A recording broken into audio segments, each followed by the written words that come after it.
for planning and zoning meeting for April 18th, 2024.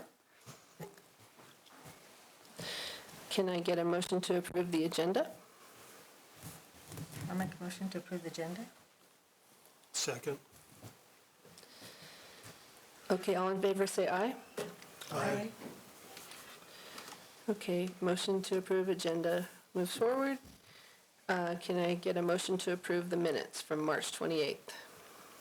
Make a motion to approve the minutes from March 28th. Second. All in favor? Aye. Aye. Okay, minutes are approved.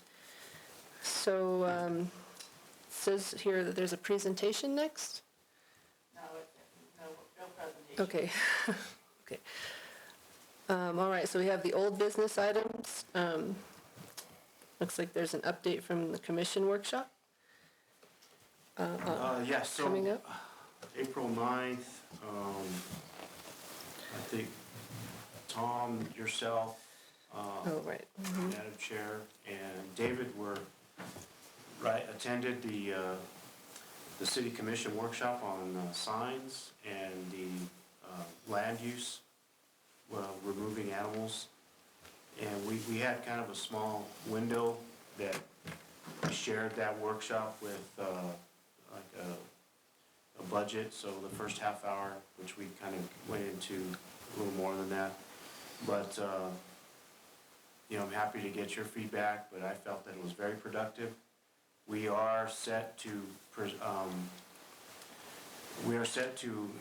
initiate the intent to adopt on both of those ordinances for Tuesday. This coming up Tuesday's commission meeting, where in a staff report, we kind of listed in bullet points of what was clarified. And I really want to thank Jurita for clarifying for one of our commissioners that was kind of misguided on some of the things that they felt should be in the sign ordinance. It was already there and that were addressed. And so for Tuesday on the sign ordinance, we will be asking them to adopt the ordinance allowing for murals and the language that we had set forth in that. The previous workshop, which was like in the January timeframe, they had suggested that we put political signs with a 60-day timeframe prior to the election to allow for signs to be posted. And then at the April 9th workshop, they moved that or suggested that we added at 90 days. And the reasoning behind that is because at the time of filing, it's 90 days before an election. And so there'd be kind of a 1 month gap that really would be better for us as staff to not have to go and deal with potential elected officials on their signs for a month. And this way, right after they declare with the county, they can go ahead and post signs for 90 days, whereas there was no time limit prior to that.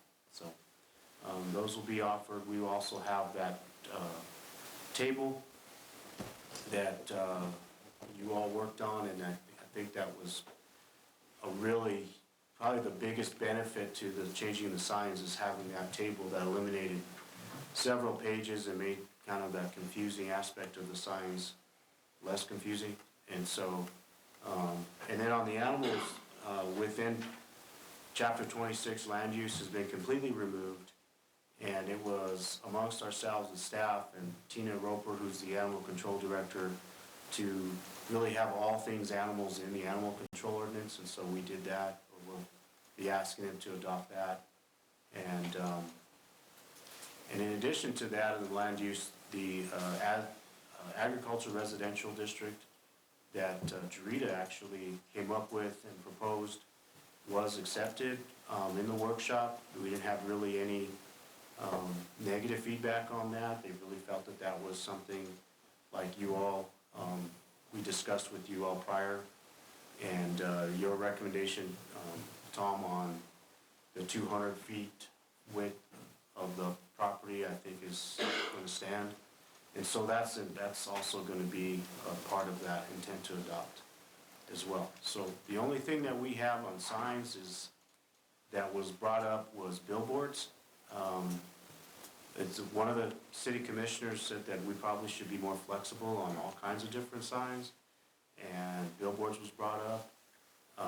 For those of you that were there may recall, I commented that, we really gotta be careful with billboards. There's some extensive, history and regulation on billboards that, coming from a big city like Albuquerque, was very much a big thing.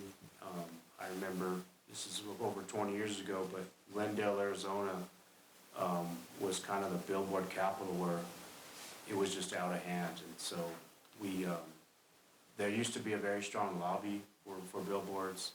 They really don't affect us in the city, but we have to be cautious on our regulations. Right now, they don't allow for them. And so I think the way we are gonna compromise, and what I have in the staff report for Tuesday, is that through the comprehensive sign plan that's in our ordinance now, that if there is a sign proposed that is outside of what we would normally accept, either in dimensions or style, which would include a billboard, I guess, it could go through that process. We internally are gonna create a process for the comprehensive sign plan. Right now, we just ask for one, but that process would probably, like a conditional use or something to that effect, would go through a quasi-judicial hearing, which would come through you. It does take that in the code. It's in the code now, so, and so, just an example would be like the highway grill, the car that's, that's up, that's something that right now probably wouldn't be, in the sign code would be accepted, but through the comprehensive sign plan, we would entertain something like that. And this commissioner's reasoning was, that became not only a sign but a landmark, and so we should be able to at least entertain something like that. So other than that, if there's any feedback you guys have from the workshop? They wanted it to try to be more business friendly, I guess the process of trying to get different signage, but I can see how it could get out of hand. If people keep coming up and saying, well, you let them have this sign and I want a sign like this, and you have to be able to sustain whatever decision you make. Yeah.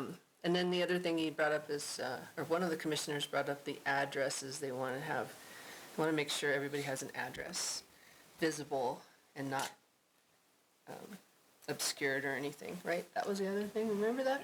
Yeah. Yeah. Yeah, and thank you for that. I failed to mention that. So that was one of the things that we kind of corrected the mayor and one of the commissioners on, was that in two separate parts of our city code references addresses. And Chapter 7 and through the International Property Maintenance Code, addresses and having an appropriate, I think, 4-inch, numerical address visible from the street is in the code. We haven't really enforced that, and that's something that we're gonna look at now. We are now referencing it in the sign code, and again, Tom recommended that, I was really wondering how we would put it in the sign code, because it's not a sign. It's not technically a address. sign. But with Tom's recommendation that, as long as it doesn't impede, or a sign doesn't impede the address, and that's how we're gonna kind of put it in as a reference of the two other codes that we have for addressing, so. Well, I think too that they need to improve or do some better signage even on the streets, Yeah. as far as the street names, because we're lacking in that department as well. Well, that's exactly a good point. We had Garcia Lane, I'm sure you're familiar with that, came up, and that was never formally addressed. There was just a sign placed that said Garcia Lane for Mr. Garcia that lived there, so. And so we learned that in that meeting, and it was corrected, and we got some scolding from our GRS and addressing people that, that's very important for E911 and those types of things that, the state requires us to maintain those types of addresses. We couldn't keep Hackasai. But there's missing signage that's around town for streets, and there are streets that they're private roads, but there's several houses that are on them, like if you go up Sabina, before you turn into the Cocapella subdivision, there's all those houses that you go along that alley that's behind, basically behind the Esco pipe, yes. They're all addressed to Chamiza, which is way up on the hill. And so, stuff like that we have to resolve at some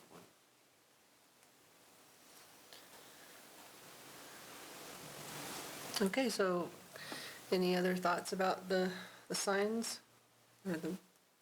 I think we covered everything with that meeting. Alrighty, so we have a new business item.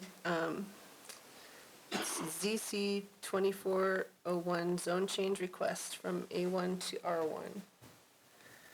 So I can just address that from here. Well, we have a hearing procedure, so I'm going to go ahead and read this. The following hearing procedures for all hearings on today's agenda. If you wish to testify and provide comment on the matter at issue, you must register with the clerk on the land use hearing registration form and be sworn in with staff. The applicant, identify parties, witnesses, and interested parties. The meeting tonight will be conducted under procedures mandated by the New Mexico Court of Appeals in Battershell versus City of Albuquerque, which are intended to protect the due process rights of all parties under this ruling. The following procedures will apply. Parties to the meeting will be identified, as well any witnesses. The parties may wish to give testimony, as well as any interested persons wishing to testify and provide comment. All persons offering testimony will be sworn in by the clerk, mayor, or city attorney, who are authorized to administer oaths. All persons offering testimony will be subject to cross-examination by the commission, city staff, and the parties to the hearing. Testimony will be limited to the relevant matter being heard. Okay, so the items to be decided at tonight's public hearing are zone change ZC 24-01, a request to rezone property from the A1 to the R1 for property located at 407 Andrew Drive. For the purpose of this meeting, applicant is identified as Daniel Leitner, who has a responsibility to assist the commission in fully developing the meeting record. Other persons may be designated by the commission as parties if they can show to the satisfaction of the commission that they have met or that they have an immediate pecuniary or direct interest in the outcome of the meeting. Witnesses are those persons designated by parties to present testimony on their behalf. Interested party or persons are those persons interested in the case but not identified as either a party by commission or a witness by any party. Aside from the applicant and city staff, are there any other persons who wish to be identified as a party to this or these items? I say no, because there's nobody else. Okay.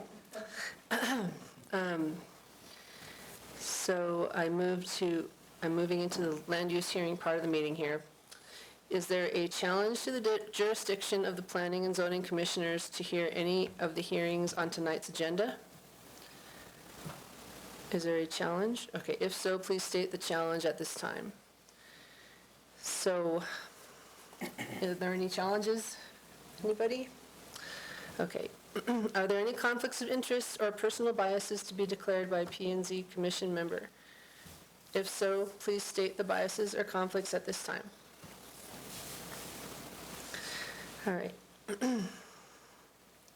Have there been any ex parte contacts regarding the upcoming matters that a commission member needs to declare? Any ex parte contacts? Anybody? Okay.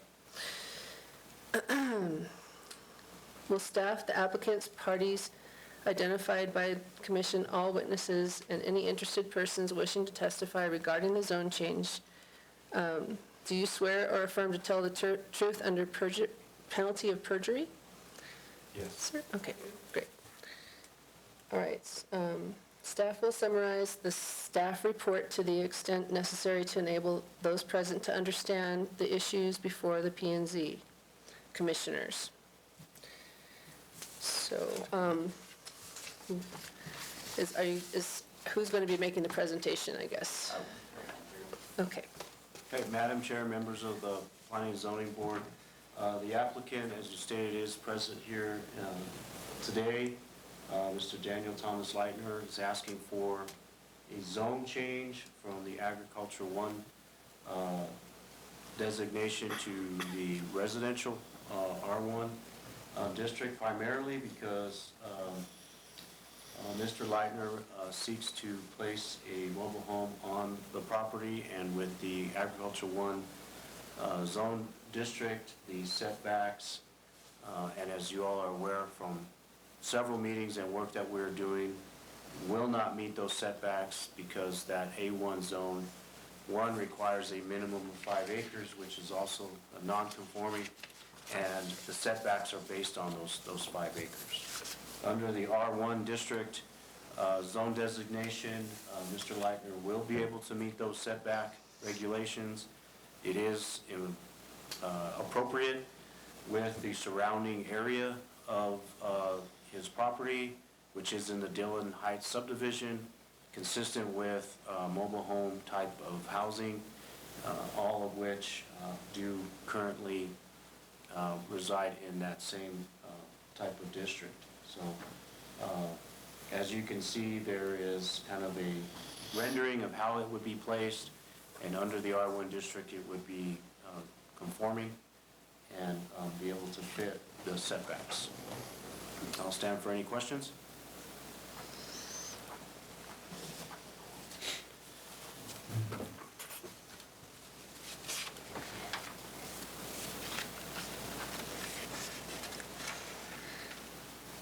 Does anybody have any questions? I guess we don't have any questions.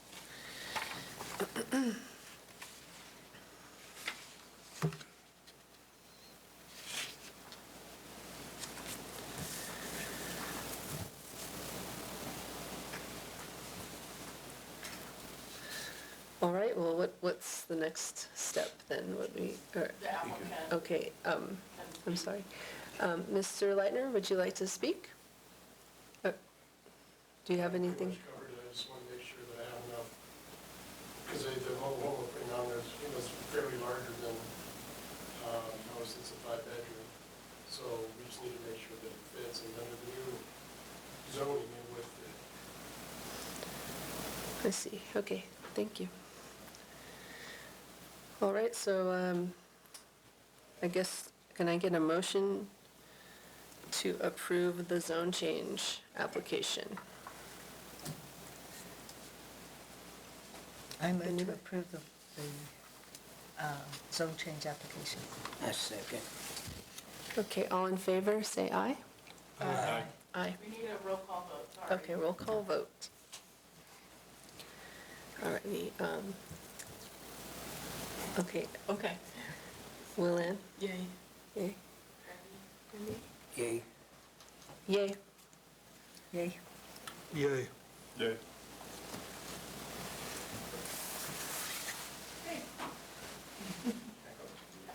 Thank you very much. You're welcome. You're gonna have someone represent, you not just let me know ahead of time. Oh, fine, thank you.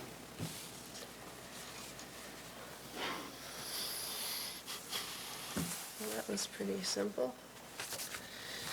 All righty then. So then the other thing we have on the agenda is updates, city projects, East Aztec Arterial. Yeah, I'm actually very thrilled to announce that we got all the okays from New Mexico NMDOT. The project is set to go out to bid here in the next couple of weeks. It'll run for about a month for advertising, and then we're anticipating, bid openings and pre-construction conferences and all the things leading up to actually putting equipment and mobilization construction start date around the first part of August, end of July. And this project is slated to run for 2 years. And so we probably won't see any paving or anything till maybe next year or the spring of '26 for this project. But we've hit a major milestone. This is 20 years in the making.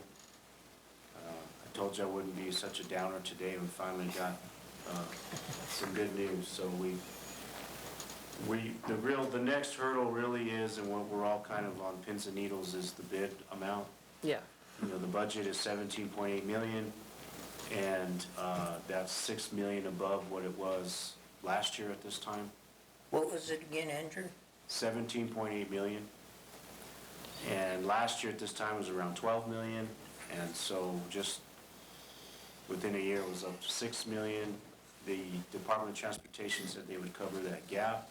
Oh, that's good. We go over 17.8 million, which we anticipate they probably will. We will need to determine how that's gonna be covered, but we're kind of putting together a lot of contingencies now to at least see what that 17.8 million will cover. If it doesn't cover the bid, the total bid amount, so. Everybody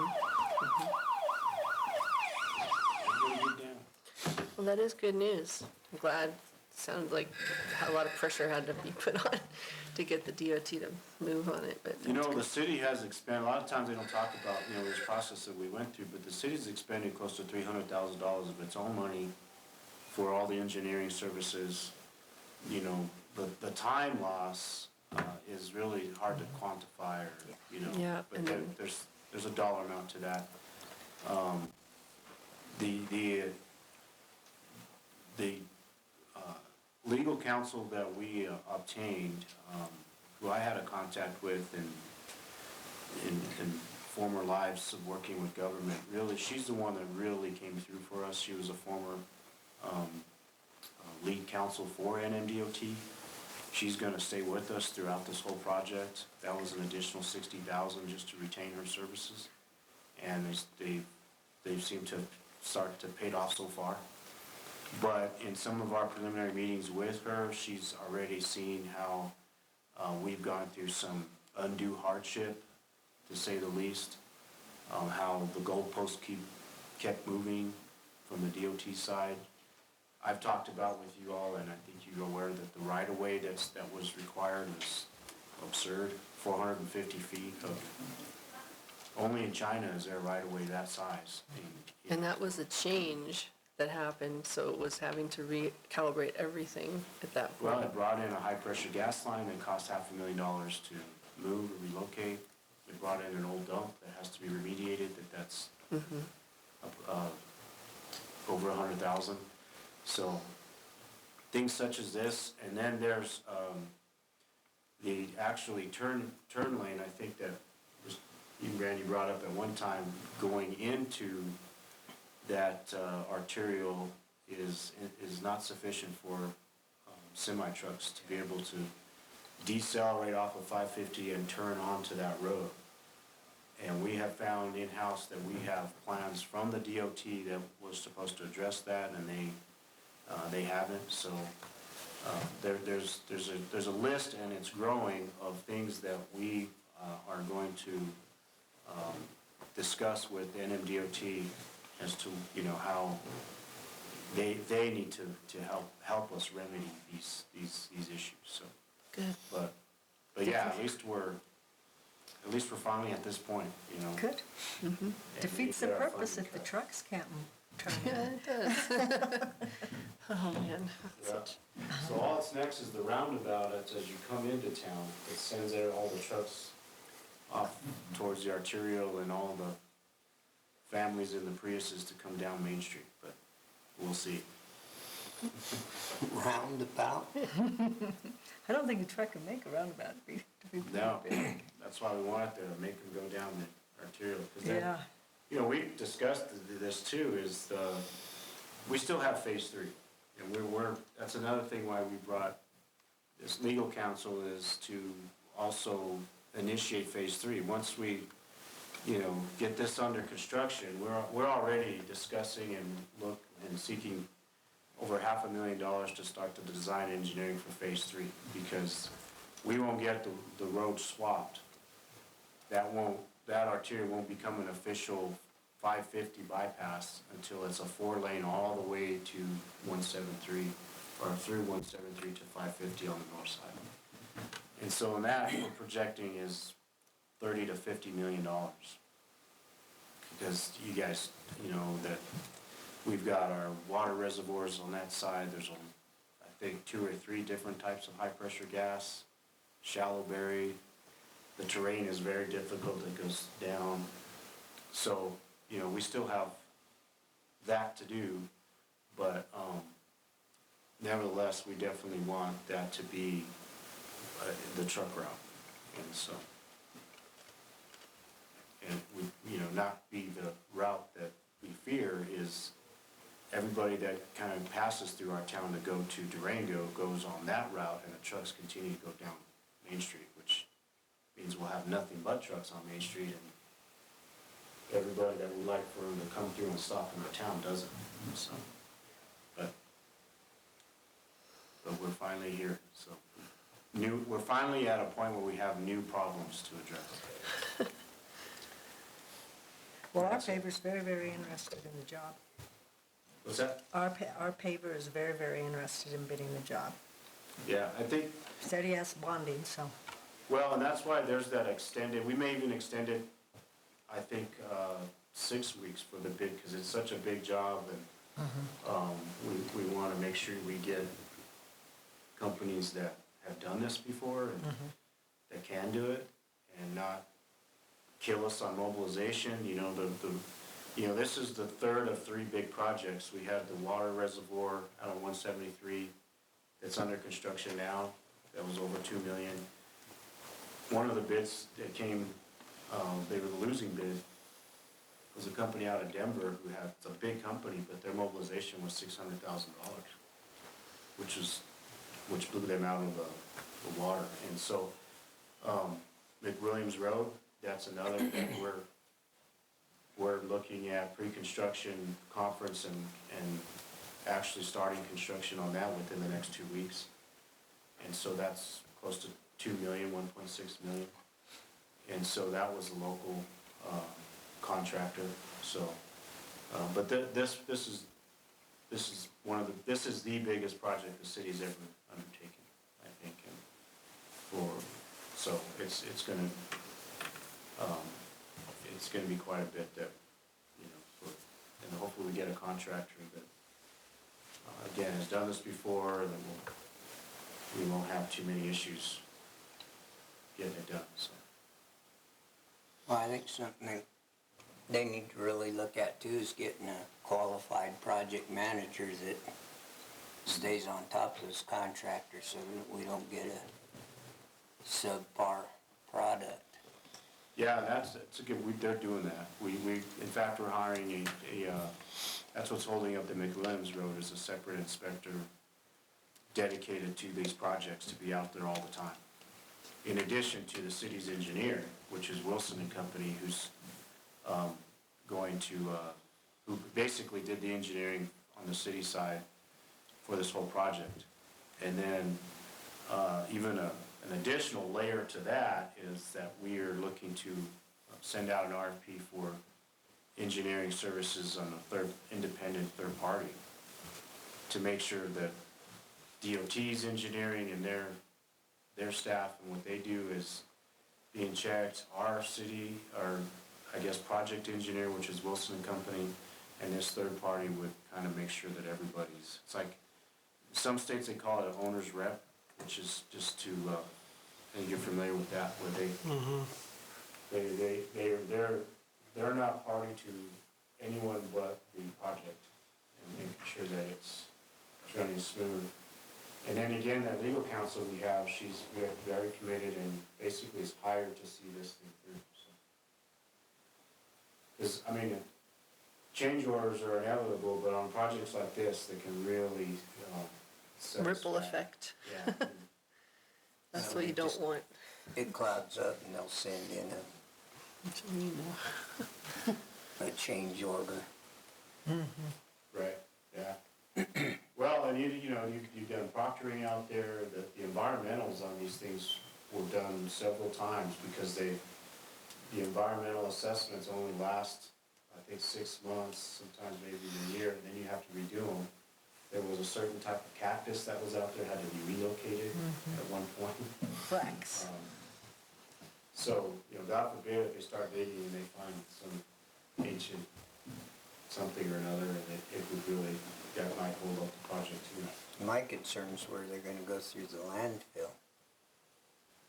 Yeah, they managed to move it to where there's just a part of the right of way, and I don't even think the road actually goes over the landfill, but they're gonna remediate that entire landfill. That they suspect is like only 10 to 12 feet deep, but, I would think it would be deeper than that. I think it is deeper than that, what I remember of it. Yeah, so. We'll see. Be a Yeah. nice drag strip.